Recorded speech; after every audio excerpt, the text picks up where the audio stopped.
So when we left you last time, we had just been denied our boarding to our flight to Egypt, and we were stranded in Dallas-Fort Worth. After a long night and lots of research, we found a new place to go with no COVID restrictions. After lots and lots of research, we found another flight that left super early this morning. We had to get up at 3 o'clock to get here. We got through TSA in like 10 minutes, and now we're going to go to some breakfast, and everything's good. To the Skylink. It's way too early for all that mess. Yeah, I'm delusional. And you don't have coffee yet. I haven't had any coffee.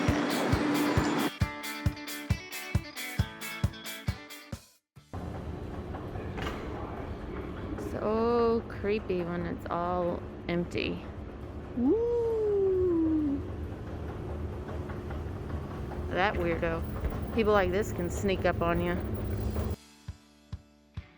The little man in this lounge is taking such good care of us today, and he's so super sweet.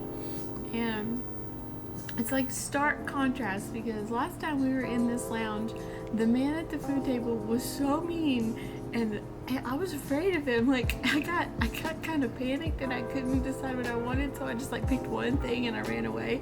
And then I had Ryan like go back and get me food, because he was really mean, and I don't know. I panicked.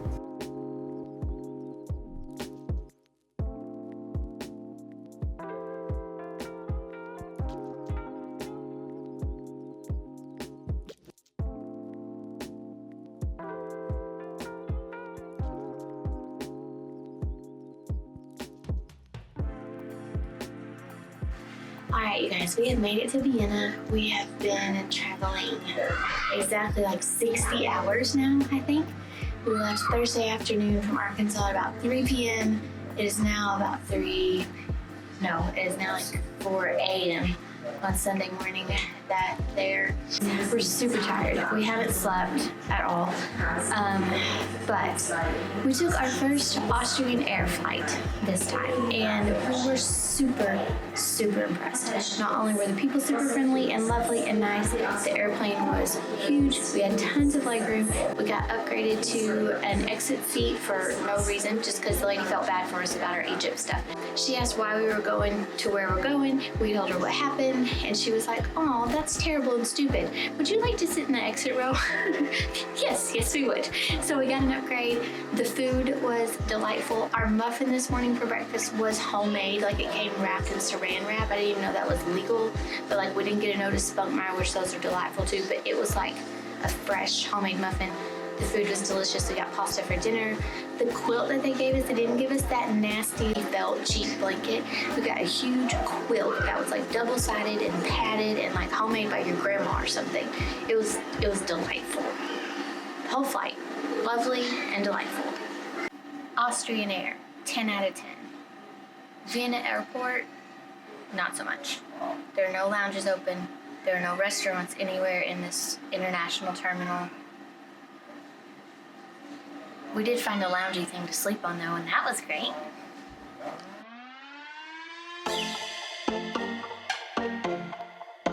Alright guys, we just made it to our final destination. Welcome to Albania!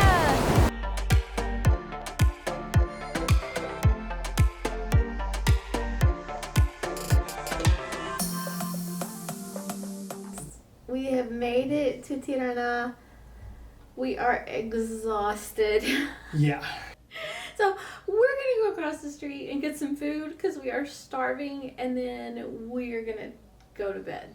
We're gonna go to bed in this bed. Probably. It's 4 o'clock in the afternoon, but we're going to bed. Yeah, we are. See you tomorrow.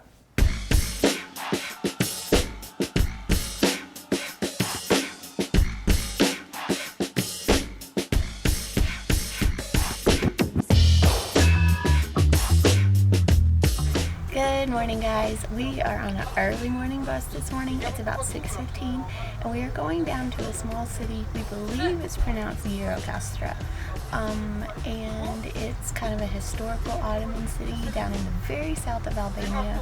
And so we had about a 3 to 4 hour bus ride in front of us. Let's order some breakfast. 60 cents. Let's stop breakfast.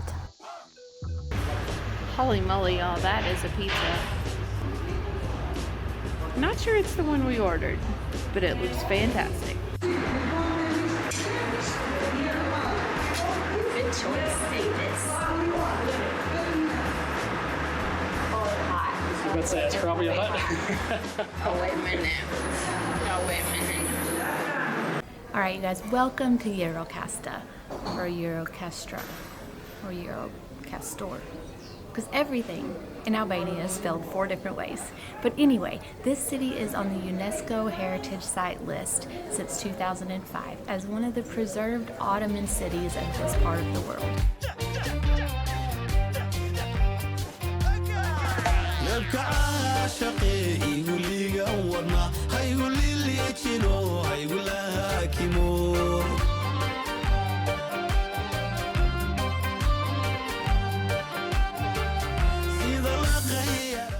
Most of the buildings are from the 1800s that are preserved, but some are much, much older, like the 12th century castle that keeps guard over the entire city. There's a new city down at the bottom of the hill and an old one up at the top. It is known as the City of 1,000 Stairs, and they are not kidding. All uphill.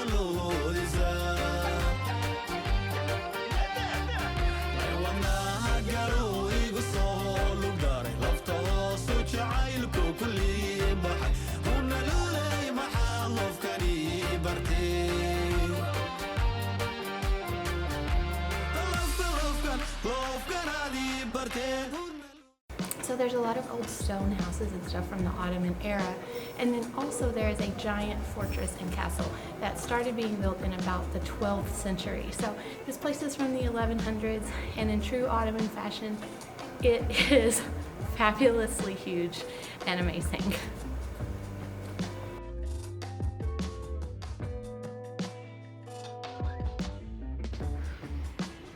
Wow.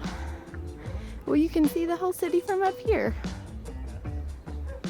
Hey guys, so here at the Fortress Castle there is a US fighter plane, and it's a T-33 Shooting Star. Apparently in 1957 there's 2 stories about this plane. So they call it the plane of 2 tails. The US forces say that he got lost in fog and that he had to down the plane, and he showed up at the Toronto airport. He went home, the plane stayed here. The Albanian sources say that they intercepted a US spy plane and they forced him to land, and then they confiscated his plane. And so what's the real story? It's probably the Albanian one.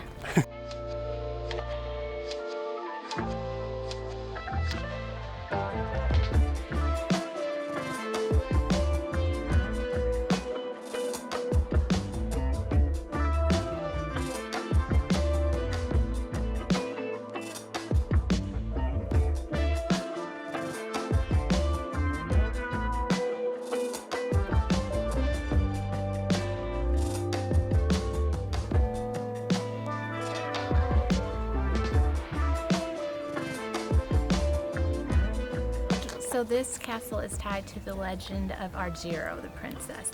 Apparently when the castle's ruler, she was his sister, and when it came under siege by the Ottomans, she refused to surrender, and she came running out to this part of the castle with her baby and leapt over the walls.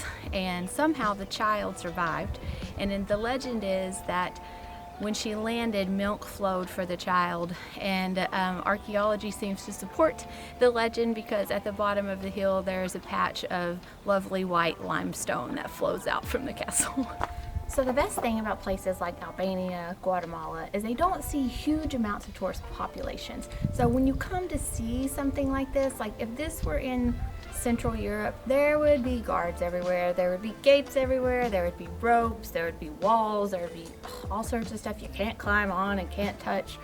But when you come to a place like this, like, you just get freedom. They just let you wander, and all they say is, don't climb on the walls, they're crumbly. Okay.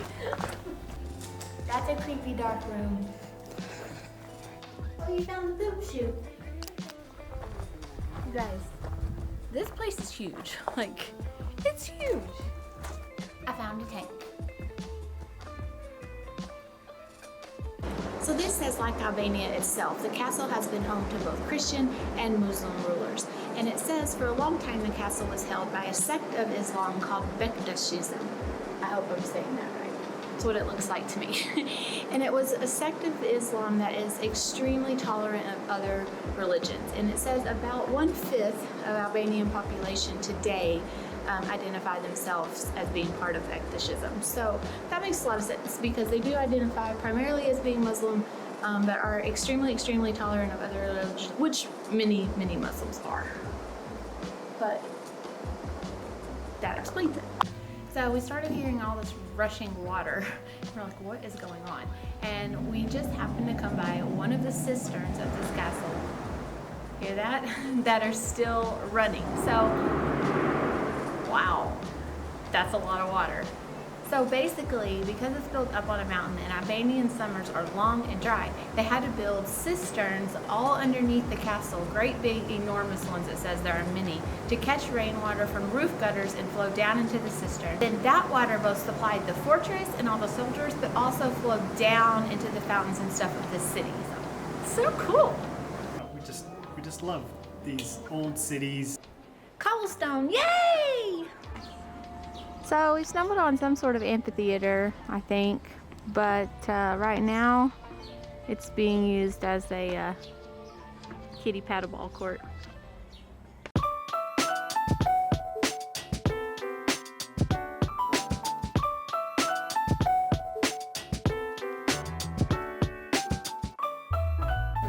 So we got roped into a traditional restaurant because the guy is so stinking cute. We got distracted by these guys playing a traditional game behind us. We're not really sure what it's called. We haven't done any research on it yet. So it's two older gentlemen, so I'm not sure if they speak English. But as we were standing there watching the game, an older gentleman in a chef's outfit stopped us, said he runs a traditional restaurant here in Gjirokastër. If I remember where I am, I'm still not caught up from travel. So we're going to try a few of the traditional dishes here. We hadn't made a film food yet for you. We haven't done a lot of research yet, but we're just going to do it on the fly. So we are having something called kifchi. It looks to be something like a falafel, except it's stuffed. It has like rice and cheese and all kinds of stuff in it. So that's called kifchi, and it looks amazing. He also recommended something he just called white cheese. The chef's comment was, no comment, only taste. Like there are no words for it, you just have to taste it. So we definitely had to taste that. And then we are also going to get some sort of meatball that he said is made in this area and is part of their staple diet. So This game behind us is called Backgammon, and it's one of the oldest games, board games, I think, in the world. It's like over 5,000 years old, and I'm not quite sure all the details how to play it. It involves dice and the triangles and moving pieces once you roll the dice. I think they found it in Mesopotamia. That's how archaeologists found it. As we walked by, we stopped and watched these guys play, but we're not the only ones. Anybody who walks by seems to just stop by and watch for a second. And, like the friendly neighborhood backgammon guys. It's like they kind of cheer on somebody or give tips. It's funny.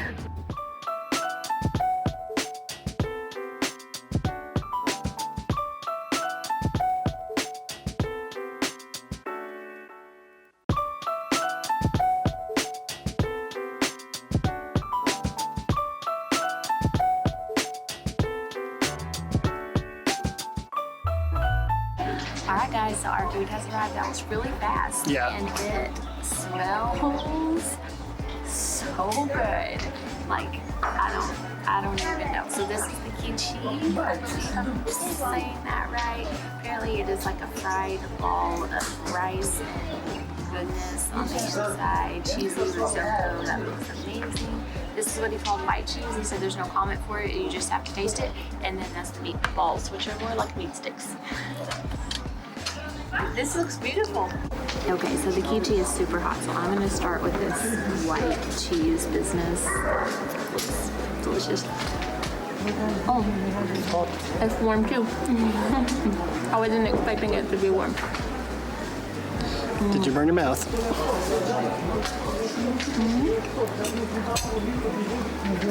Beautiful. How's the meatballs? Oh, the meatballs are really good. Like, they have really good flavor. It is beef, right? They said Yeah. it was beef. And yeah, it's beef meatballs, but it's got really good flavor and it's got a really good, I don't know, it's got strong salt. You can taste it, but it just adds to the flavor. Reminds me of the meat sticks my dad used to make us when we were kids, but I'm pretty sure it's not going to taste the same. Nope. It's like a Tyson beef stick. Yeah. So our chef is famous today. He's got his picture with like the last 3 Albanian presidents, and he's been on TV, and you're famous. Yeah. He's like, I know.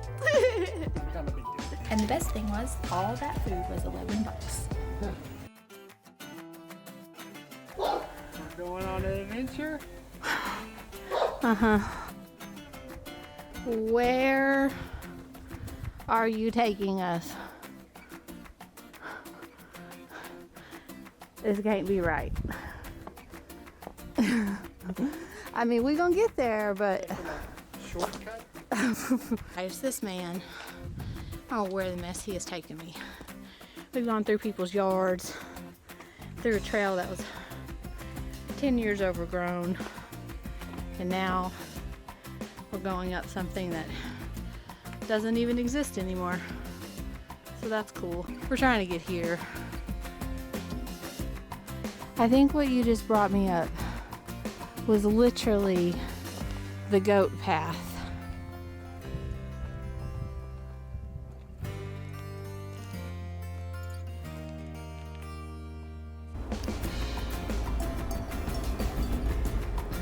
Okay, those hills really sucked, but you can't beat the view.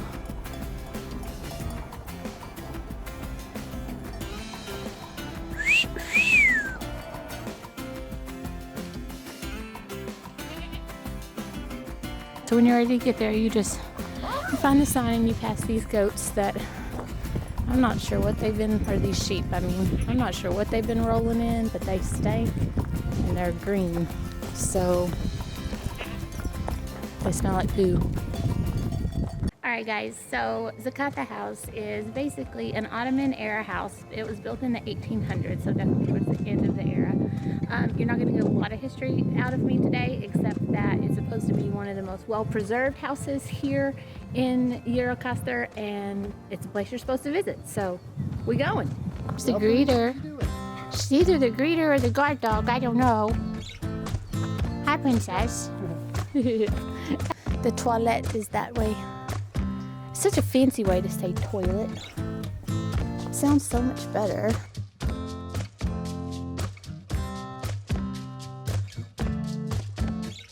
The steepest town in the world, this writer said. I agree. It was pretty bad. As these Ottoman homes are not super fancy, they were homes for wealthy people, yes, but they're more like forts, honestly. The layout's really weird. I can't figure out what any of these rooms are for. I've never been in a place quite like it. But the woodwork is amazing. Like, these ceilings are beautiful.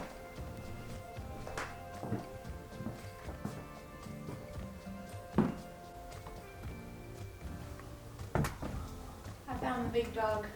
Oh yeah. Wow. So it looks like maybe originally everything was covered in mosaics, or not mosaics, but murals of some sort. Wow. This floor is a little creepy. Yeah, you might fall through. It's a little creepy. Yeah, you can see through. There's lots of cracks. And it feels, oh my. I found the pooper. I found the toilet. My favorite kind. Oh, it's squatty potty. Hole in the ground. Hole in the ground. No, the fourth floor looks much more better. Oh, wow. Wow. This is not a bad place to have your coffee.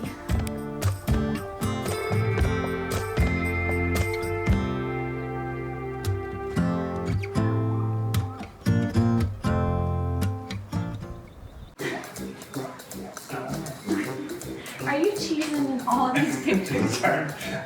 Smolder. Oh, yes. Peacock.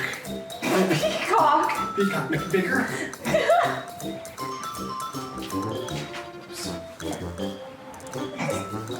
Captain Morgan.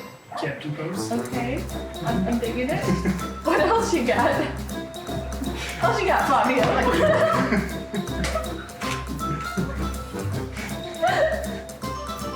Extra lip. Bigger. That's disgusting. That's not your look. It's not. That's not your thing. No, that's not it. I've never seen you look so unattractive.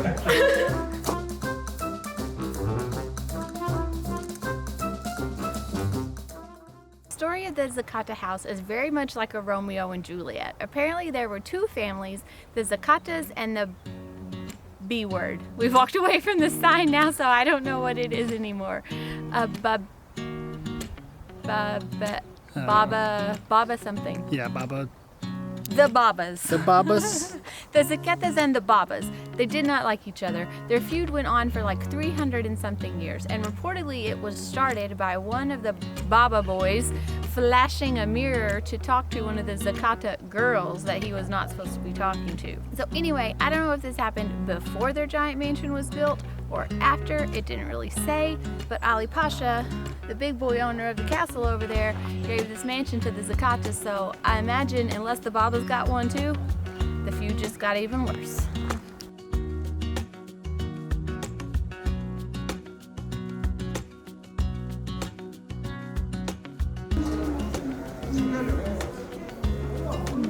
Look at that stud muffin at the pizzeria.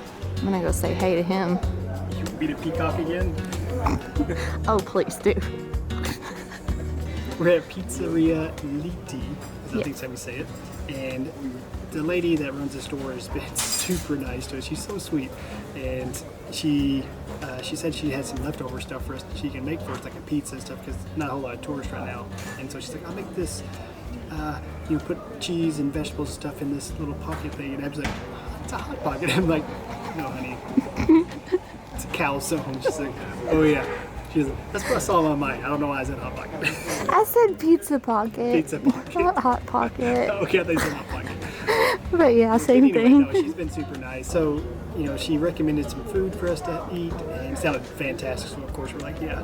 And then she recommended local drinks and stuff for us to have. And really, she's just really nice. So Ryan and I have been talking lately and just wondering, how do restaurants deal with the lack of tourists? Because Gjirokastër is sort of a tourist place because of its UNESCO heritage label.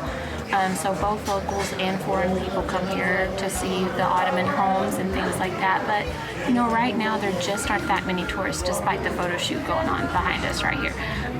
So how do these restaurants stay open? How do they know how much food to cook? How do they keep a full menu? Because some places we've gone to, it seems like there's a full menu, and it's like, so you just buy all this stuff all day knowing that you're not gonna sell it.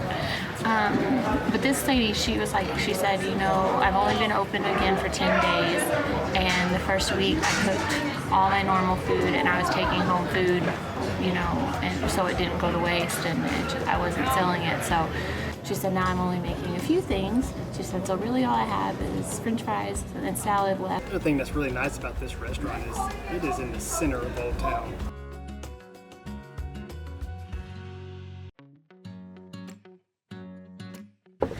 Oh, so we got actual pizza. We did actually get a whole pizza. Look at that. Look at that. Wasn't expecting that.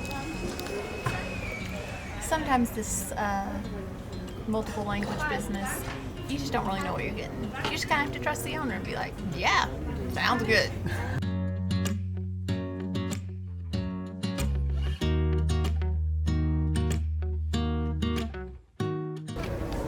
So it's super tasty.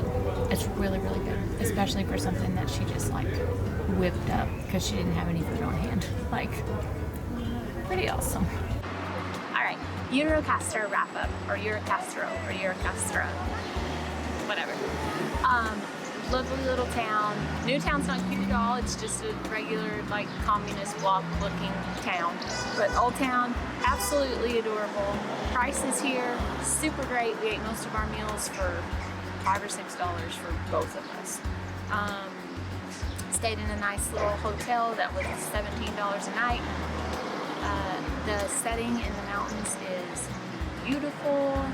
Everything here is very convenient, very easy.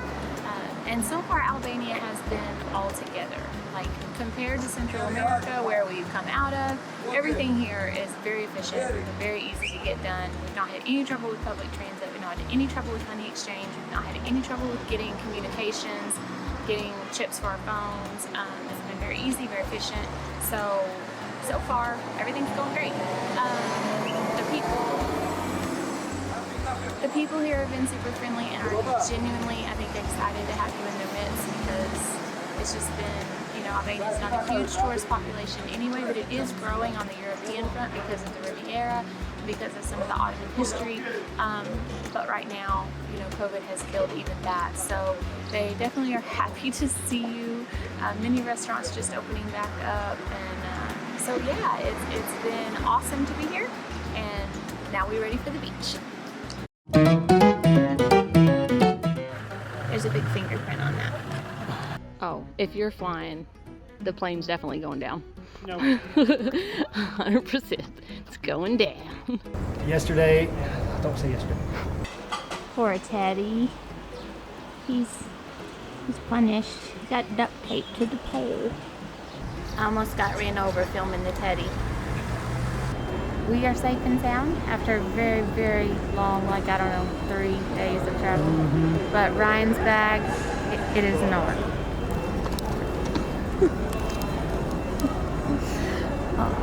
Right to city center. Yep.